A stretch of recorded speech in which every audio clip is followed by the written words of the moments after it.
Voces que generan opinión en Mesa de Noticias. Hace rato, desde comienzos de este año que no lo veíamos. Siento que ha pasado mucho tiempo, pero no, son solo 2 semanas en donde no nos encontrábamos con nuestro columnista, nuestro Lucas Serrano. El tema político sigue todavía estando bien vigente porque recuerden que ya a partir de febrero baja. No sabemos si baja, no quiero hacer mufa. No sabemos si baja, pero hay receso legislativo y eso siempre supone una especie de baja. ¿Cómo estás, Lucas Serrano? Hola, muy buenos días. Siempre un gusto de estar acá. Efectivamente, esta es la última semana, se puede decir así, de trabajo legislativo, por ejemplo. Sí, Por sí. lo tanto, hay que ver si se llega a algún acuerdo en la reforma de pensiones, lo cual yo veo que está muy difícil. También es cierto que en febrero no pasa mucho, pero ciertamente las últimas semanas hemos empezado a decantar un poco más el gran desafío electoral que se viene en esta seguidilla de años electorizados, que son las elecciones territoriales, unas elecciones territoriales que por primera vez en nuestra historia van a ser con voto obligatorio y inscripción Uh. automática. Eh, por lo cual, igual es muy interesante, sobre todo porque de aquí a el 26 de octubre, que va a ser la elección, va a haber, es mucho trajín el que se recorre para ver si efectivamente se llega a la papeleta, considerando que ahí puede haber primarias entre medio, van a haber negociaciones, hay que ver la jugada entre Chile Vamos y Republicanos, también la jugada entre la exconcertación y el Frente Amplio, que va a ser la ADC. También aquí en el Biobío va a ser interesante ver si el actual gobierno regional es capaz de mantener su postura de continuar siendo un gobierno regional por un periodo más. Ahí ver el caso de Rodrigo Díaz Está y difícil tantos lo de votos. Rodrigo Díaz, encuentro yo, ¿no, Lucas? O la Eh, gente olvida. O sea, la gente olvida, ¿no? No necesariamente en este caso, pero si algo me ha enseñado mi vida es que la gente olvida cuando quiere, En sobre todo política tiene sobre memoria. todo. Sí, En política la sobre todo memoria es olvida muy mucho. selectiva. Y como dice en política la frase, se ha visto muertos cargando adobe. No es que Rodrigo esté totalmente niquilado, pero ciertamente está difícil. Ahora, si somos súper honestos, tampoco los nombres que han aparecido todavía parecen ser nombres que claramente lo desafían de una manera súper fuerte. Entonces, hay que ver, esto es muy interesante porque es un gran periplo. Mm. ¿Y qué quiero recordar con esto? Si miramos al país vecino, un par de meses antes, o sea, 10 o 11 meses antes de una elección de presidencial, Javier Milei recién venía aprendiendo. Entonces, uno nunca sabe cómo prende. También va a ser muy interesante ver lo que va a ocurrir en el municipio de Concepción, donde después de 3 periodos Álvaro Ortiz tiene que dejar es el sillón de la alcaldía y probablemente aventurarse en una elección parlamentaria y ver si el continuador, Aldo Mardone, es capaz de mantener ese sillón frente a todas las fuerzas que van a tratar de conquistar, en la que va a ser sin duda alguna, después de la batalla por la gobernación, una de las batallas más interesantes, incluyendo también Sí. lo que ocurra con la reelección de Guíñez en San Pedro, ver si también Henry Campos logra mantener su tercer periodo. Por lo tanto, sin duda alguna, si uno mira Va a estar también hermoso, va a estar hermoso. los Ángeles también, Chihuayante, que no pueden mantener a su alcalde en ejercicio por los periodos, tienen que salir a buscar una nueva figura. Por lo mismo, abre el apetito, considerando que las últimas 2 elecciones han dado datos muy interesantes con respecto a cómo se decantan las comunas de nuestra región. Ahí en Concepción, bueno, hay siempre los partidos, hoy día tenemos más difuso el tema partidario, pero los partidos siempre van en busca de estos famosos municipios emblemáticos, pues los más fuertes, Concepción, Talcahuano, en el caso de Biobío, Los Ángeles también, quién se queda con un pedazo de la torta más grande. A mí en Concepción yo lo siento débil a Aldo Mardones como continuador de Álvaro Ortiz, lo voy a decir aquí, me la pueden cobrar después, me la pueden cobrar absolutamente, pero yo lo siento débil, sobre todo, bueno, todavía hay muchos interesados, a mí me han aparecido así pop-up respecto de así candidatos que están así como en la previa, pero sí, o sea, yo me imagino que ojalá no estemos a las 23:59 del día donde haya que inscribir No, a los eso candidatos con te lo candidatos. firmo. Eso lo firmo. Eso va a pasar. Y como es nuestra historia, van a haber personas, sobre todo porque ahí hay que inscribir también a concejales, consejeros regionales, que se van a acostar creyendo que van a ser candidatos y a las 23:59 minutos van a aparecer no siendo candidatos, o sea, van a despertar al otro día. O Sí, sea, yo estoy de acuerdo.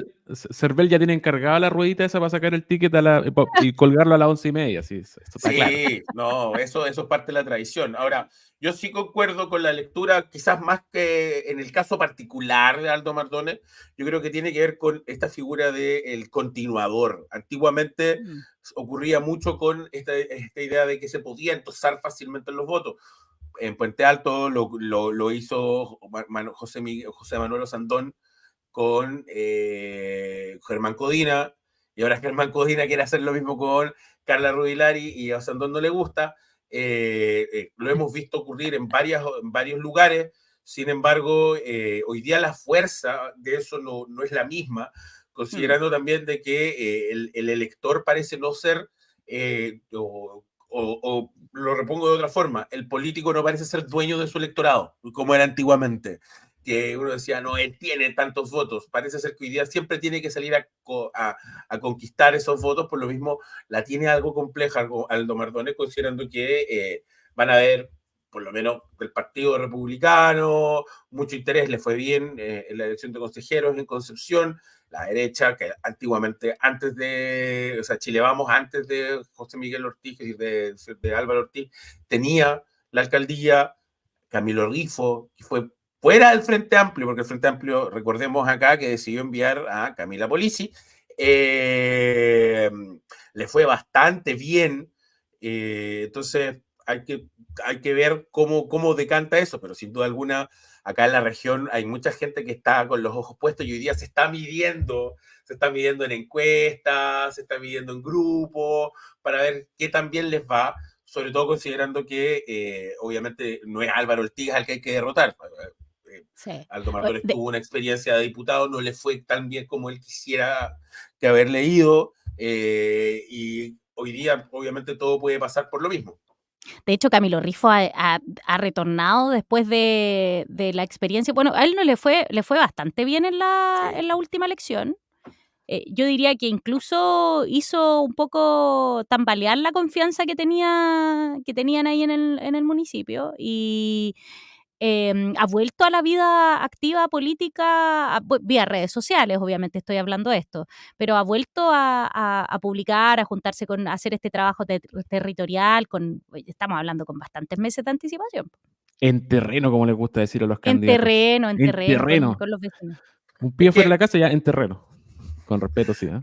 No, por supuesto, pero porque también es un poco lo que hay que hacer, en el sentido de que hoy en día, obviamente, las redes sociales son una plataforma muy importante, pero sigue siendo importante las vueltas en la feria, el conversar sobre todo porque hoy día hay este clivaje entre el ciudadano común versus el político, en esta lógica del que el político está un poquito desprestigiado, ¿no?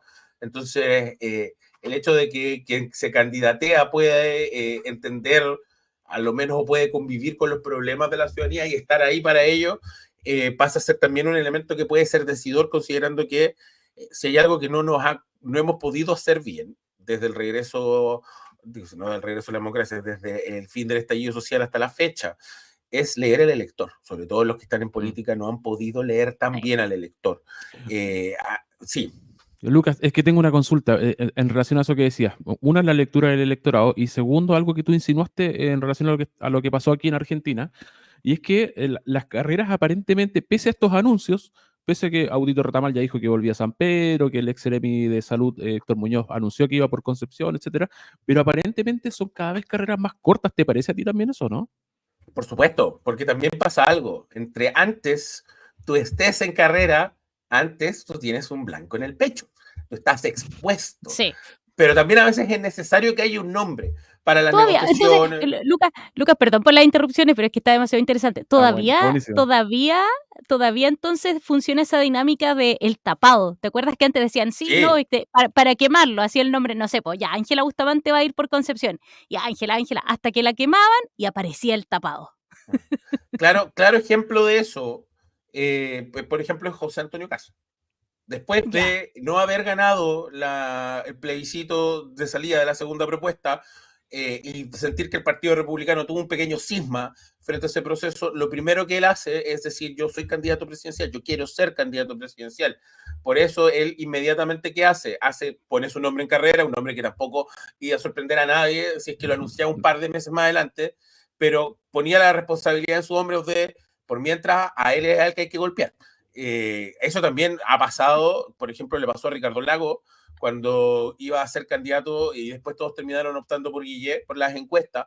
Hubo una elección parlamentaria previa a eso donde le fue muy mal a la izquierda y el primero en salir a dar explicaciones fue Ricardo Lagos porque era el candidato independiente que después no lo ratificaron. A veces también se necesita esa posición para que mientras los tapados o los que están pensando se aguantan, hay alguien que está recibiendo ahí los golpes, sobre todo como ha sido un periodo tan electoralizado.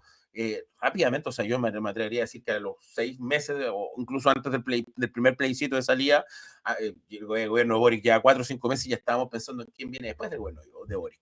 Entonces, este tipo de jugadas es necesaria y son apuestas. Obviamente, no significa porque tú te anunciaste antes, sí o sí vas a perder, o si tú te anunciaste después, sí o sí tú no vas a ganar. O sea, tú vas a ganar, si no tiene que ver un poco con la distinta estrategia, también tiene que ver con esta lógica de el circo de la opinión pública, que no es una ciencia exacta tampoco, como llevarlo, porque también hay gente que, sobre todo cuando vienen en posiciones de mayor desconocimiento, entre más rápido tengan fogueo, incluso entendiendo que no existe este concepto de mala publicidad, mejor van a ser sus opciones para que después la gente, sobre todo en una elección donde hay que votar por concejales, consejeros, alcalde y gobernador para retener un nombre, a veces solo basta sonar, independiente de que sea por no las mejores cosas. Oye, Lucas, tú mencionabas, bueno, el tema de esta elección con su característica de voto obligatorio e inscripción automática. ¿Va a cambiar también el modo de acercarse al electorado? Porque hoy día ya ahí tienes se abre el abanico en el fondo, se abre el abanico. ¿Va a tener que ser diferente el despliegue de los candidatos frente a eso, no? Puede ser, ¿Qué se hace puede ahí? ser, puede ser porque nuevamente hay que entender, sobre todo yo creo que para las personas que buscan a lo mejor un segundo o un tercer periodo, porque quizás en elecciones anteriores, entendiendo que no toda la comuna vota y entendiendo que en las elecciones territoriales, salvo la segunda vuelta de gobernadores y las primarias, son las elecciones donde menos la gente iba a votar con voto voluntario. Entonces, ellos más que nada buscaban asegurar al feudo, al nicho, a los barrios tradicionales que siempre iban a votar o que se decantaban por ellos, más que salir a buscar votos riesgosos que no sabían si iban a pagar o no. Hoy día eso va a ser ciertamente una apuesta, sobre todo porque tú no sabes cómo va a ser la irrupción, por ejemplo, de los jóvenes, que quizás que están llamados a votar por proyectos más tradicionales. Recordemos que todavía hay un grupo importante de personas bajo los 35 años, sobre todo mujeres bajo los 35 años, que votan de una forma no muy tradicional y que, independiente que fue con voto voluntario, ¿no?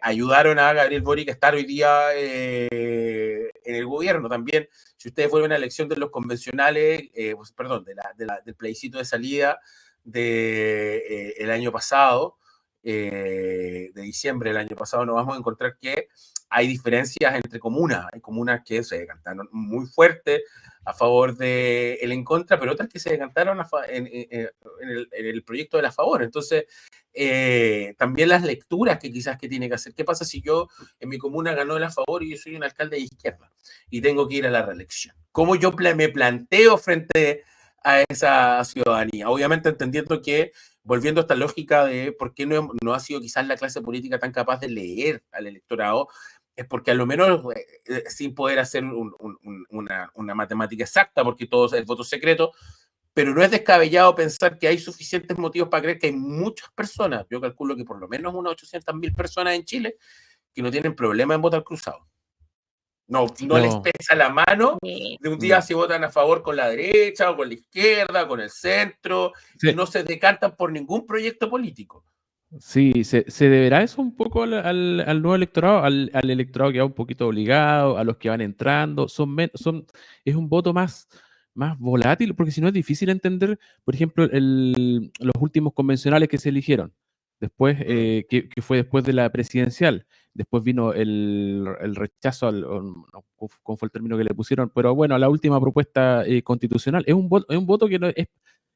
Mira, si antes la complicación eran los indecisos, me parece que el nuevo votante es totalmente impredecible, o sea, se complican, incluso podría ser las encuestas, me parece.